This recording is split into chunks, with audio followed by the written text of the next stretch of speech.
Hi guys, some people, grew up from a normal childhood, and that's very fortunate of them. But most people, grew up from with some form of neglect, abuse, and abandonment, right? And this is not to judge our caregivers. We're not to judge them. We're called to honor them. This is for us to recognize if we are inside the cycle of dysfunction in our relationships. So how would we know if there are unhealed wounds from our childhood that we're still carrying? We want to observe the people that we're romantically attracted to. Are you attracted to inconsistency, to abandonment? Are you attracted to lack of communication skill? Are you attracted to insecurity? Are you actually attracted to a person's bad behavior instead of the good behavior? Instead of looking for consistency, love, instead of looking for people that cares about your feelings, you feel more excited with people that are abusive, user, manipulator, ghosters, right? Inconsistent. So someone who loves God is good, but it's not enough for marriage. I've seen a lot of failed marriages, failed relationship. There is a skill required for this, especially if you will raise children, right? So these are signs that you are operating based on your childhood wounds and not based on love, on what's good for you. The family cycles just continue.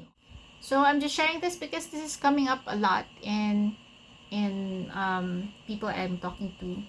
So you'll have to really decide for yourself and for your future children. Are you going to make decisions based on your feelings, on what feels good for you, especially if you came from a chaotic childhood?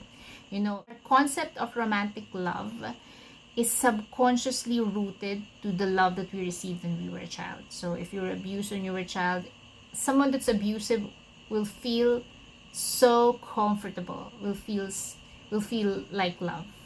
But it's not love. Abuse is not love.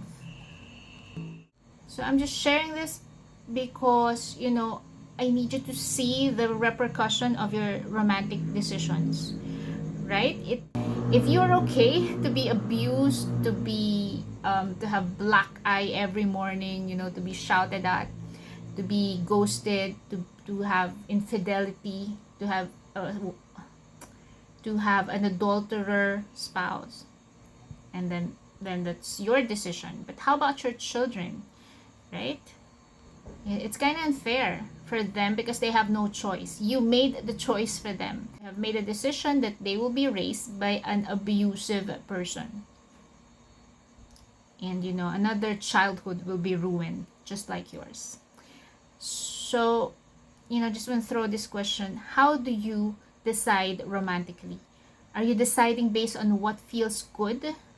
Or are you deciding based on what the Bible calls love, what the Bible calls marriage and family? Your decision just based on how you feel, or are you consulting other people that have good testimony in that decision?